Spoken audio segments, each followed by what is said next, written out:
Welcome to Blackbriar Gaming. Today, I'll be going through the Loyalist Legions, ranking them by their power levels. Top tier, mid tier, or hot trash. I'll be doing a separate video for the Traitor Legions as it's simply too much to fit all in one video. While Heresy leans itself towards the narrative side of gaming, I know there's plenty of players out there like myself who want to make sure the army they're putting thousands of dollars into can also perform on the table. No one's having fun when you're losing game after game. Hopefully, this list can give new players an idea on which legions are easy to wield and which offer those experienced players who love an underdog a bit of a challenge. A quick note before we get into it, a subscribe and a like really helps us reach a bigger audience. So if you enjoy the video, please hit those buttons down below. Also be sure to check out our affiliate link in the description. To get through all the legions today, we're going to have to keep things pretty light. I'll be looking predominantly at special rules, rites of war, legion units, and, by exception, anything else, such as wargear, advanced reactions, or unique characters that particularly stand out. We'll be going in reverse order from weakest to strongest, so starting with our least powerful legion, and the only Loyalist Legion to make the hot trash tier, we've got the White Scars. Controversial, but stick with me. So, the White Scars. Their Legion special rule certainly has the potential to be impactful, but will often fall a little flat. The +1 movement is really nice for certain units, but White Scars traditionally want to be running units that are already spoilt for movement. Equally, getting that first turn is much less impactful in this edition, for an army that isn't predominantly trying to achieve a long-range shooting alpha strike, and with the prevalence of night fighting in 2nd edition. A special shout out to their advanced reaction, however, getting to make full moves on numerous units is significant and will really throw off an opponent's plans. The psychological nature of this reaction alone is enough to force an opponent to make mistakes and try and play around it. However, there's plenty of legions out there that have these movement mechanics, and yes, only for one unit, but kind of get a shroud with it or get a save with it and get something more. The White Scars, you're only moving, which might not be enough to save you. Now, when it comes to the 5th's Rites of War, I want to love Jagoran Brotherhood, but I think it's a trap, and that the Sagyar Mazen, there we go, is the better option. Where the White Scars really fall flat in this edition is that High Sky Hunter squadrons, and to a lesser extent Outrider squadrons, just aren't any good. Point for point, their firepower is underwhelming. They don't have the numbers to make an impact in assault, and with toughness 4 and a 3+ armor save, they're going to die to bolters, let alone anything decent that shoots at them. The Sagyar Mazen, meanwhile, seems really good, affecting quite a few missions with army-wide access to the Koresh special rules, which is not counting, as their units not counting towards missions when they die, and splashing Feel No Pain across the army. The Khan is perfectly fine and becomes really interesting when riding his Void Bike, which sure is a shame that there's no model for that one. Now, the only issue is that there are no decent units to put him in once he's mounted, so the option doesn't feel as spicy as it should. The obvious choice is to put him in a big, expensive unit of Golden Kashig, who sound pretty good with their power lances, until you realise they're only one hold-the-line reaction away from fighting with chainswords, and they completely lack an invulnerable save. Just no thanks. Disordered charges can be brutal for units like the Golden Kashig, so just keep an eye out for that one. Now, the Ebon Kashig are a better unit, but are only hitting at AP3 with their power glaives, and they get far too expensive if you try to kit them out with anything more powerful. Zagyan, I want to say, Zagan, Assault speeders, they're challenging, and I should be better at this. My family's Hungarian, and these are those kind of words, but I'm not. Now, their special assault speeders are fun, but little better when it comes to effectiveness on the battlefield. Their weapons aimed towards killing lightly armoured infantry or vehicles. Mid-strength weapons with AP4 are just not what I want out of a 105-point land speeder. I'd much rather take a javelin with some las cannons on it. Quinzar sounds fun, but for narrative reasons, doesn't synergize at all with the Sagyar Mazen, Rite of War, which is where you'd probably want to run him. Another missed opportunity for the White Scars. So, while I love the White Scars from a lore perspective, I'm going to have to put them in the hot trash pile. Disappointing, but it is what it is. I think they can make a really solid infantry army that interacts meaningfully with a bunch of missions, but so much of the Legion's rules are geared towards cavalry units, which are just kind of rubbish right now. Next up, in number 8 for the Loyalist Legions is the Salamanders. Now, the Salamanders have just slipped into the mid-tier ranking, but they sit firmly at the weaker end of that tier. The Salamander's special rule just kinda sucks. A -1 to wound from flame, melter, plasma, and volkite weapons will certainly come up, but it's definitely more limiting and situational than most other Loyalist special rules. It also doesn't impact the instant death threat of melter weapons for their many 2-wound infantry. And the 6+ it will not die is not exactly consistent, and their special units already have better versions of it, so their Legion rule, it's a big meh. Now on top of this, their advanced reaction only works defensively and requires them to take wounds on 6+. So it's not exactly something you want to pop on a big expensive unit or one that you need to survive. Their Legion units are actually pretty decent though, which is why they've come out on top over the White Scars. Fire Drakes are fine, but get real expensive if you want to kit them out with anything interesting, such as the Thunder Hammers and Storm Shields that they come armed with from Forge World. Now, Pyroclasts, on the other hand, I think are low-key fantastic. We covered them in our 10 best Legion units video, so I won't go into detail here, but combined with the Salamander's Rite of War that makes them troops and gives them line, I want to run nothing but these squads of flame-obsessed lizard guys. They are really good. The Salamander's Rite of War, even if they do let me take bulk Pyroclasts, are generally overly constraining in their requirements and limitations. They've either got extra points costs attached to their effects, they give you options that are pretty subpar, or make you take certain HQ options or heavily limit the units you can take. It doesn't feel great, certainly compared to some other Rites of Wars out there.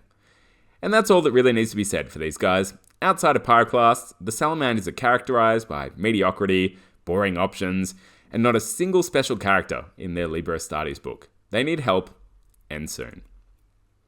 Next up, coming in at number 7, is the Raven Guard. Now, the Raven Guard actually have plenty going for them, but it all feels a bit disjointed. Their Legion special rule is either not needed, underwhelming, or useless for a lot of the units you would want to take in a Raven Guard kind of army. Assault Marines are a good example. Raven Guard Assault Marines get rerolls of 1 to wound on the charge. Well, okay, that's nice, but they also have shred from their chainswords, so can reroll to wound all the time anyway. It's just awkward. Furthermore, you want to take a whole bunch of Recon Marines to represent a super sneaky contingent of the Raven Guard? Awesome. The Legion rule allows you to give that unit Infiltrate. Wait, they already have it, so it does nothing. There's just missed opportunities. It doesn't feel great. Their advanced reactions and Rites of War are fine, hitting a nice balance between effectiveness on the table and sticking closely to that lore. Even if you can't exactly use one of them yet, we have to wait for the next Liber Militia or whatever that's going to be called, Militarum, whatever, to come out before we can use one of their Rites of War. Now, the Raven Guard Legion units, they're fine. Dark Furies in particular stand out. They're going to shred their way through most units that lack a decent invulnerable save. They've got bulk attacks, they've got 5+ rending. The more Dathan, they have a ton of tricks, the best of which is unleashing their Fatal Strike, but it's only once per battle, and rending on 4+ is really awesome, and if you take Volkite weapons, it's going to do a lot of work, but it's once per battle, right? So they're not going to carry an army, neither unit will. They have their place, they'll do work, they're great alternatives to core units, but they don't overly wow. Raven Guard are in the same boat as Salamanders with a lack of special characters in the Liber books, which is such a shame, because there's so much potential there from the Heresy novels. Hopefully in time, we see them get some more flavor and impact on the table, but for now, they're sitting near the bottom of the mid-tier, just beating out the Salamanders due to their more broad nature of their Legion rule and the nature of their Legion units. Next up is the Iron Hands. Now, the Iron Hands are fine. We're certainly into the very playable region of the rankings by now. But the Loyalists, they're absolutely spoiled for choice when it comes to amazing legions. So while the Iron Hands are a good legion, I've put them in at number 6 for my Loyalist Legion ranking. Now, the Iron Hands Legion rules is in fact one of the better in the game across all the legions, Loyalist or Traitor, which almost saw them rise a rank, but you'll see who I put next, and you can see if I made the right call or not. If you think I've ranked them too low, let me know in the comments. Now, -1 strength to shooting attacks for their infantry is great, and a booster it will not die on vehicles, is it -1 strength on infantry or dreadnoughts as well? I think it might be dreadnoughts as well, actually, so that's even better. And a booster it will not die on vehicles, which of course stacks with their unique Blessed Automata Simulacra upgrade is really nice.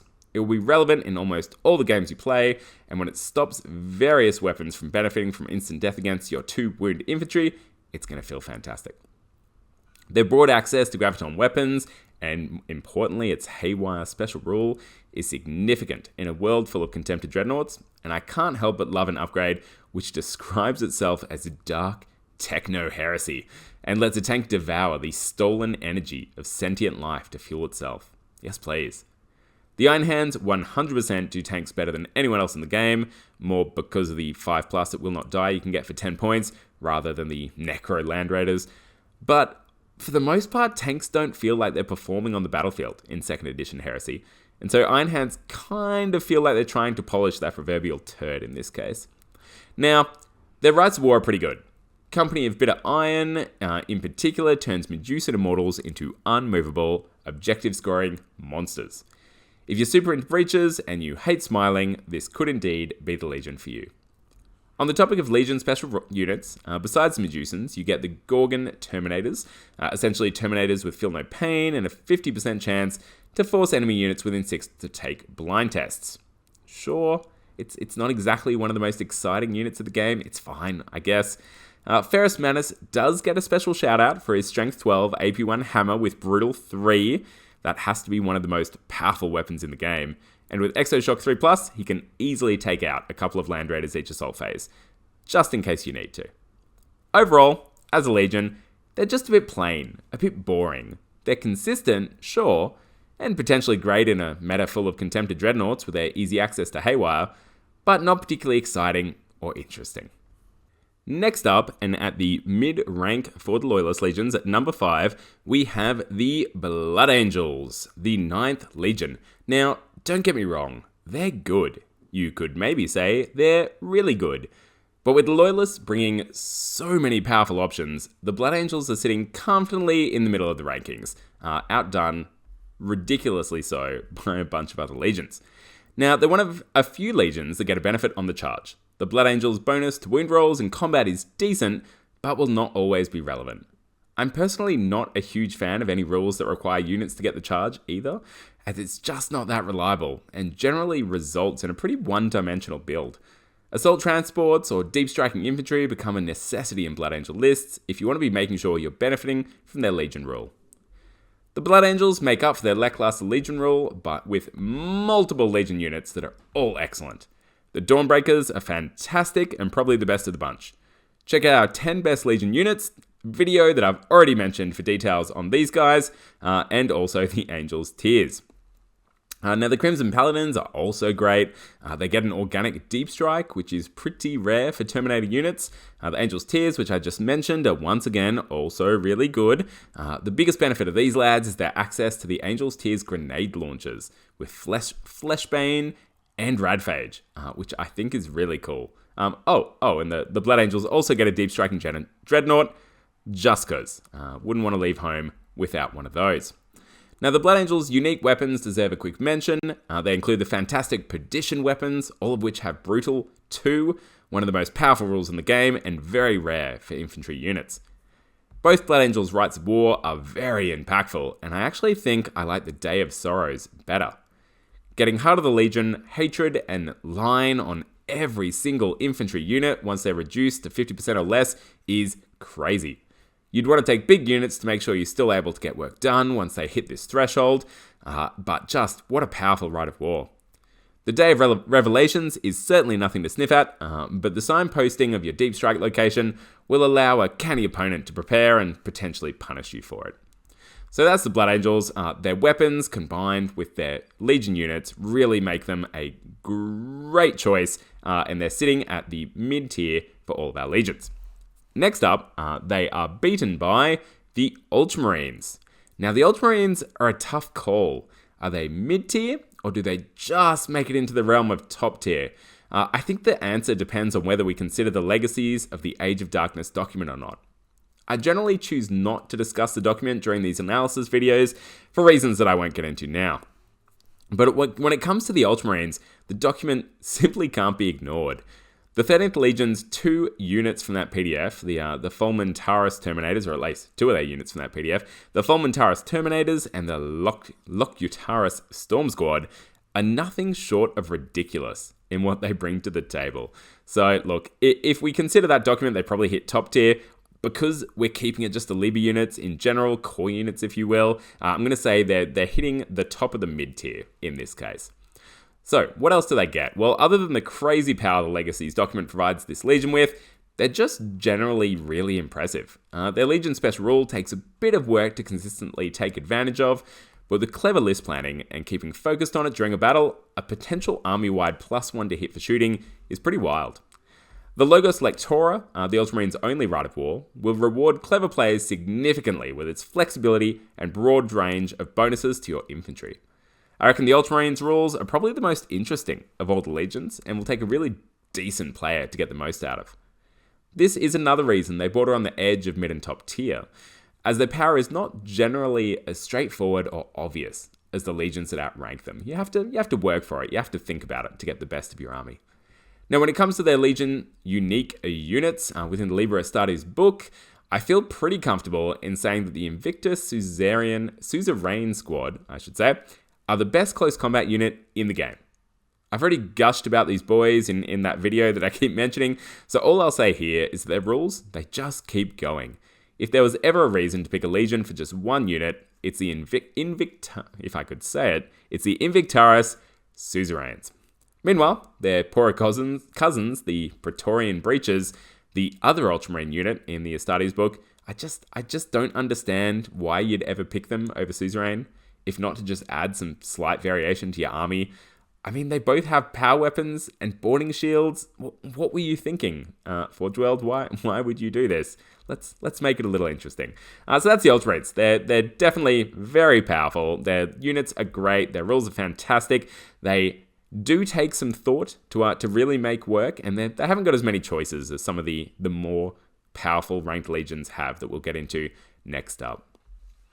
So next up, and look, this is our first official 100% no doubts top tier legion. It is the Dark Angels. So the Dark Angels provide a lot of flexibility with their legion special rules through the various hexagrammaton unit subtypes. They've got the Storm Wing, the Death Wing, the Fire Wing. These are probably my top picks out of the 6, and they seem very consistent. These rules will almost always be useful and are very adaptable to different army builds. This theme is furthered by the Dark Angels Warlord traits, which give a general a smorgasbord of tactical options on the table. While their rites of war, which they have 6 of, I should mention, they don't include any additional line units, which is either a mistake or they've done it on purpose to try and balance them out. They do give really relevant bonuses to their various detachments. Some of my favorites, the Eschaton Imperative, with its difficult and dangerous terrain, is extremely damaging for certain legions. The Storm of War provides potential army-wide stubborn, giving you really solid board control. And the Serpent's Bane gives you a significant damage bonus against 3 enemy units, which can make a real difference in smaller games, not to mention the extra infiltrating shenanigans. Now, none of these are mind-blowing, but they're all super solid. Lionel Johnson, the First Legion's Primarch, is an absolute machine and gets a special mention here, and is accompanied by a roster of all-round great Legion units. Each of the Dark Angels' unique units fills a niche role and has the hallmarks of what I want out of a Legion specialist unit. They're survivable, they have brutal damage output, and they're divergent from core Legion choices to make them interesting picks. I would say that the Dreadwing Interrupters are perhaps the weaker of the 3 Dark Angels units, depending on how much use you can get out of their template weapons.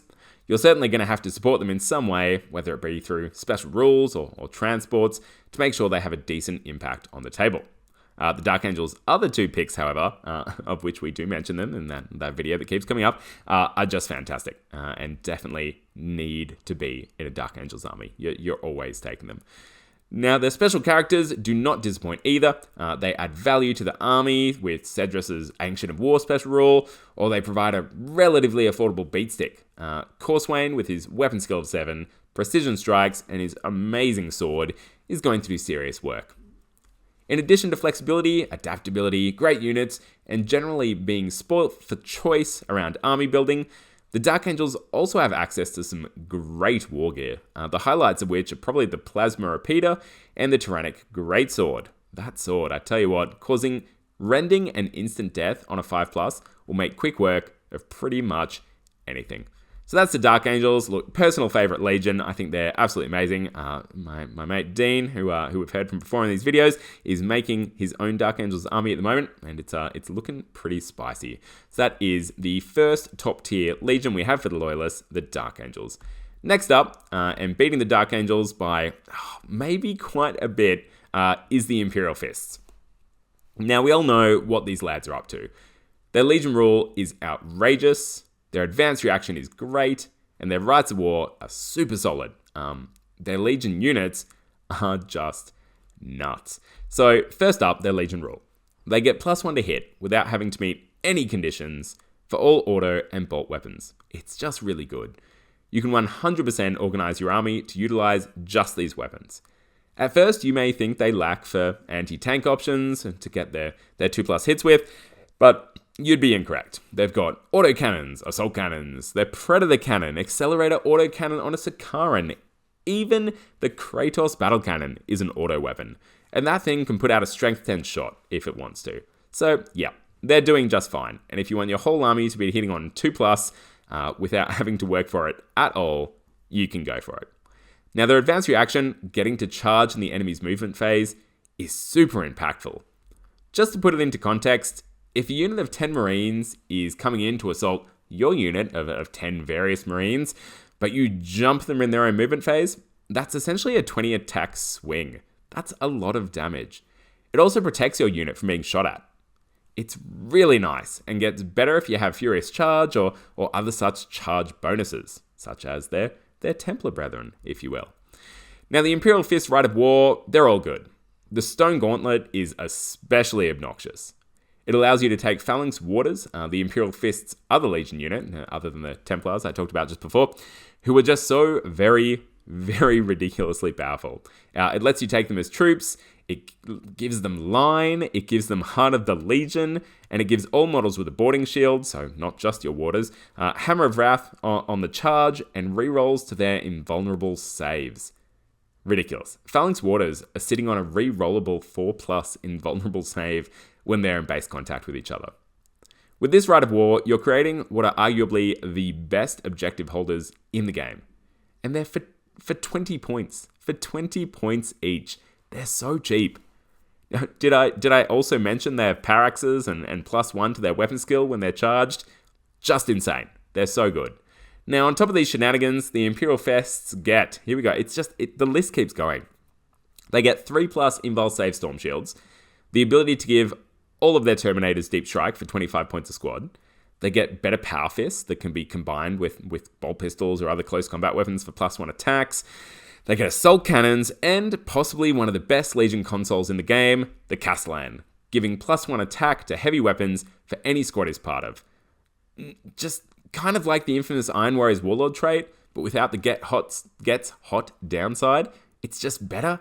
What is happening here? That Castellan also allows your heavy support squads to be line. They've just got line as well, because why not? Just for an extra 20 points for that Castellan, just in case you were wondering. Ridiculous. Now, just to finish these guys off, because I feel like I've made my top kick tier case here already, a special mention to one of their special characters, Sigismund, the Master of the Templars. Sigismund is an absolute close combat monster, and is probably only second to a Primarch. Shooting, close combat, objective holding, this Legion can do it all. Which means you might be surprised that my pick for the most powerful Loyalist Legion is not the Imperial Fists, it is in fact the Space Wolves, aka the Vulca Fenrica, aka the Rout. These are my winners for Loyalist Legion power rankings. Now the 6th Legion does one thing, combat, but they do it really, really well. Bestial Savagery has to be the best combat-focused Legion special rule in the game. Charging after running, or adding +1 weapon skill to Cataphracti Terminators and Dreadnoughts, among other units, is just nuts. Underestimate these guys at your own peril.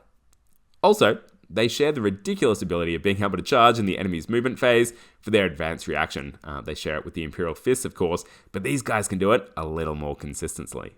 Now, even enemy combat-focused armies aren't going to want to get close to these guys until that advanced reaction is popped. The Space Wolves' Rite of War are a mixed bag. Now, the Black Watch is a great narrative nod, but nothing to build an army around, being an allied detachment and all. The Bloody Claw is a bit of fun, but only gives you kind of one turn of benefits. The Pale Hunters, on the other hand, is absolutely brutal. Outflanking with a fleet and rage bonus, and being able to run after outflanking and still assault is so savage. We're talking an average of 20 or so inches of movement, and you can get more. That's the average, 20 inches of movement to reach your opponent's units after entering play. And that's just with basic infantry. Hit and run, as an added bonus, won't always come off or be useful, but it's a great tool to have at your disposal. The Space Wolves have a lot going on with their Legion units, including a whole bunch of unique consoles, all of which are very decent. Leman Russ is in the running for probably the best Primarch in the game. There's a couple of other competitors, but I think Leman Russ takes it out. Besides being able to tear enemies apart, he also just gives your whole army +1 strength on the charge. Sorry, Blood Angels. And +1 movement for a turn. Sorry, White Scars. So yeah, that's Leman Russ. He kills everything. Now, the remainder of their Legion units are all solid picks. Deathsworn are going to kill themselves, but they go down swinging. Wargear, if that's how you pronounce it, do what you want them to do, and I do like that they get that little addition of Fear 1. Grey Slayers and Grey Stalkers packs are a lot of fun, very flexible, and are, I think, the only Legion unique units to start as troops without utilizing any rites of war. These units definitely outmatch the regular troops available to other legions, and that's a really important consideration for the 6 legions placement at the top of the rankings. Their special characters are absolutely fine, though possibly not as impressive as the Imperial Fists, but even with this in mind, the 6th Legion are my pick for most powerful Loyalist Legion. Their ability to cross the board quickly, their huge threat range, and the damage they do once they get there means that all legions should fear the fury of the Vulca Fenrica. And that brings us to the end of our Heresy chats for today. Thank you so much for watching. Let us know in the comments how you would rank the Loyalist Legions. Do you agree with our assessment, or would you change the order around? Importantly, make sure to keep rolling those dice and getting hyped for Heresy.